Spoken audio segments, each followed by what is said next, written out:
Вы смотрите программу «Актуальное интервью». В студии работает Марфирина Алексеева. Здравствуйте. В последние годы фиксируется постоянный рост преступлений, совершенных с использованием информационно-телекоммуникационных технологий. Жители страны не только пожилого возраста становятся жертвами телефонных мошенников. Какова статистика правонарушений у нас в республике за прошлый год и как не стать жертвой кибермошенничества? Об этом мы сегодня и поговорим. Наш гость в студии Иван Сергеев, начальник управления по надзору за уголовно-процессуальной и оперативно-розыскной деятельностью прокуратуры республики. Иван Анатольевич, здравствуйте. Добрый день. Расскажите о данных по количеству пострадавших от действий вот таких дистанционных мошенников за 2025 год. И сумму ущерба, конечно же, тоже. Спасибо за вопрос. В прошлом году у нас по дистанционным мошенничествам прошло определенное снижение.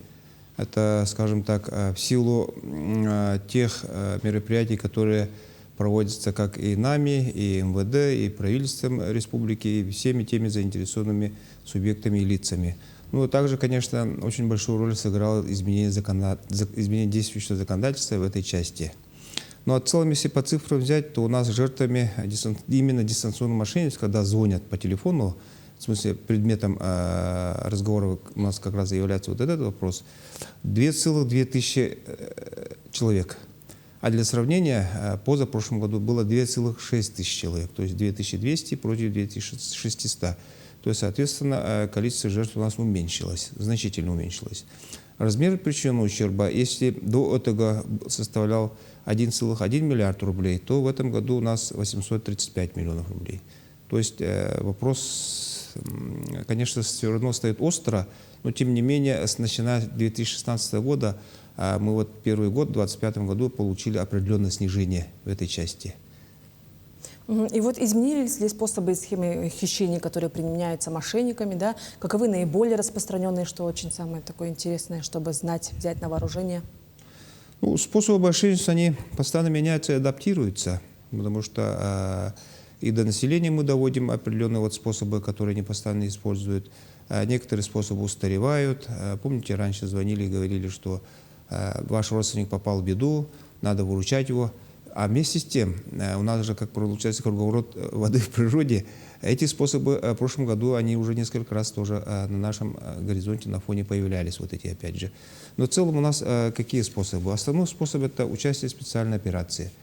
Потерпевшим сообщают о некой проблеме, что якобы злоумышленники в соучастии с недобросовестными работниками какого-то банка оформляют несанкционированный кредит, и, соответственно, с целью предотвращения этих действий предлагается оформить встречный кредит, а деньги положить на так называемый безопасный счет либо специальную ячейку.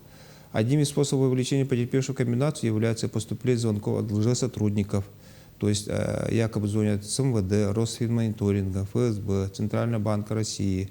Для достоверности они могут отправить фотографии, отправляют по WhatsApp, по Telegram, фотографии поддельных удостоверений, а также различных банков. Также поступают звонки от лжесотрудников операторов сотовой связи, сообщения об окончании срока обслуживания сим-карты.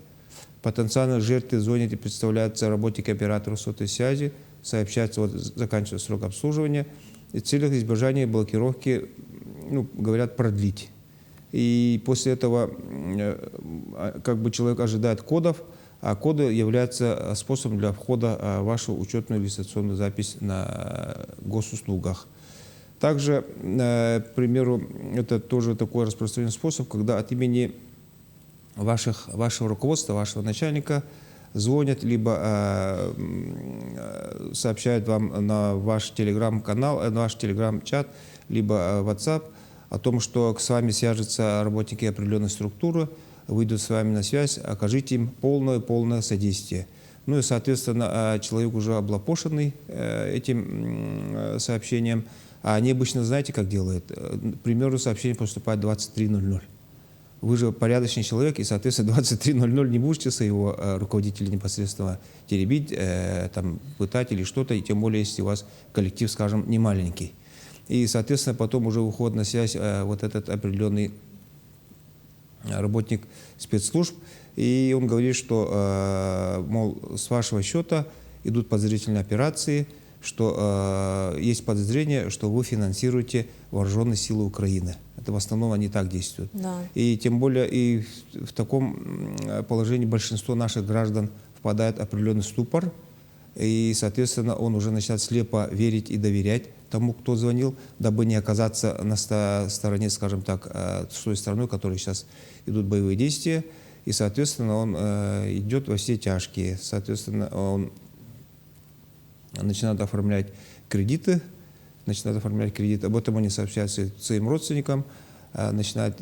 Потом на него выходят не только работники спецслужб, якобы Центробанка, Росфинмониторинга, отправляют расписку о том, что вы работаете в интересах государства. Они там до 2 месяцев могут вот так деньги копить, и в один прекрасный день они исчезают. Ну и второй способ распространенный, к сожалению, люди хотят заработать, вкладывают так называемые инвестиции. Инвестиции тоже они хитро поступают, мошенники. То есть человек начинает играть там ценные бумаги, криптовалюту и разное. И даже на определенный момент у него на счету оказываются якобы выигранные деньги. Там, чтобы усыпить внимание, они отправляют деньги, могут там нормальную сумму там, отправить 10, 15, 20 тысяч. Человек верит, что начинает выигрывать. Потом в определенный момент, когда сумма вот этих уже набранных кредитов нарастает, соответственно, они опять же исчезают с поля зрения. Да, все очень реалистично прям. Да. Угу. И вот приведите примеры уголовных дел, которые возбуждаются гораздо чаще в настоящее время, вот прям на живых примерах.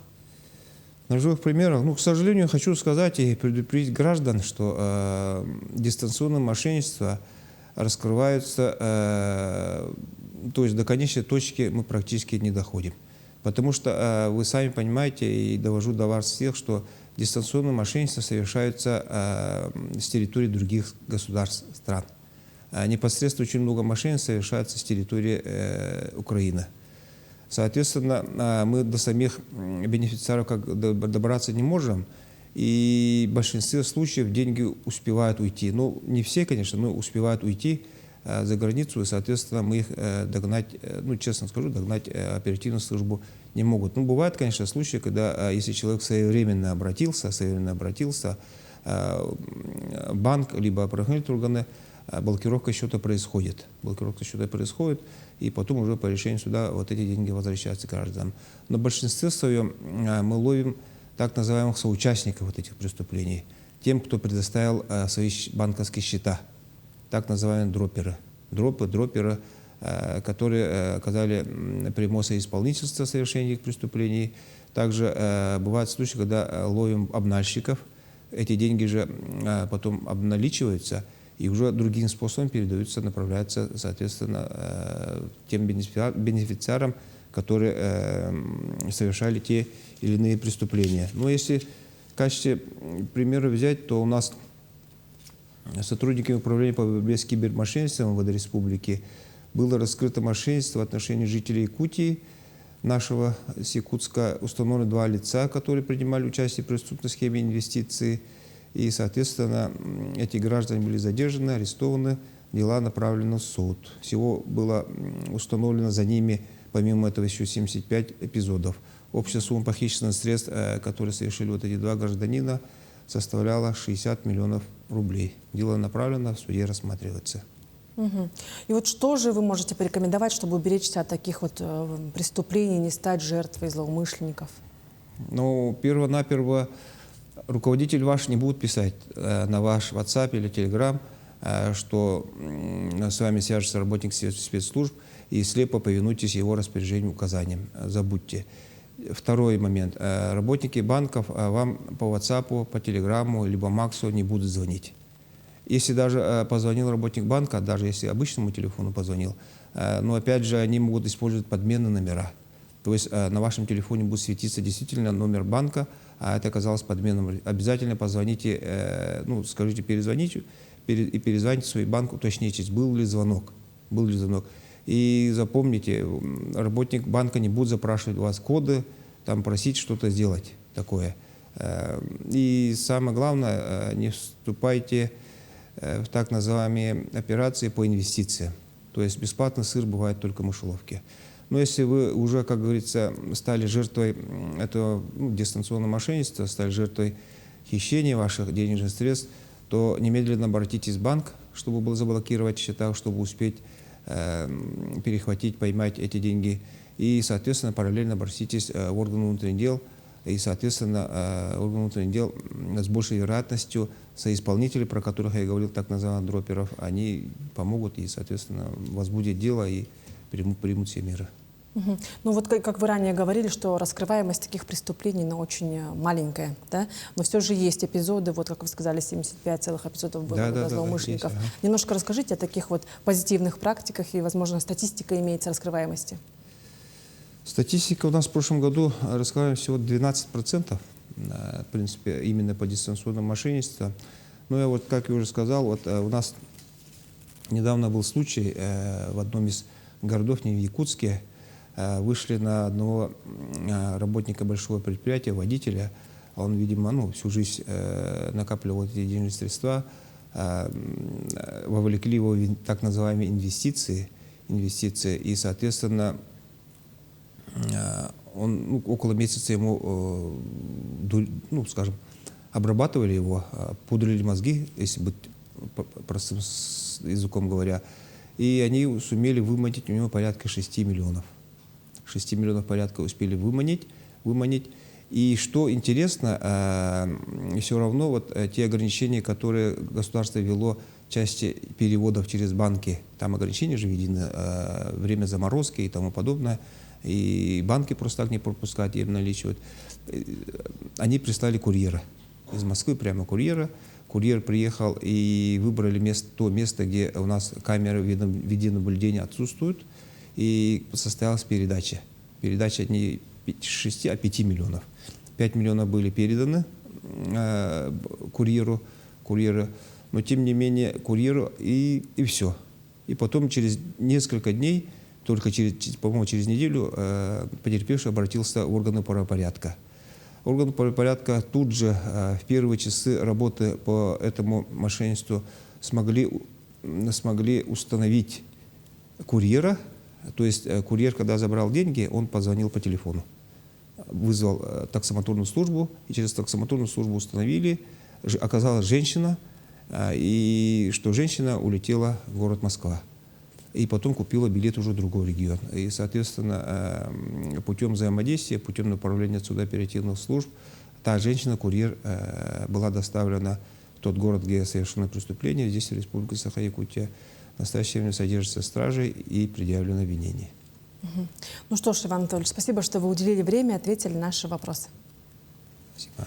Это была программа «Актуальное интервью». До встречи в эфире.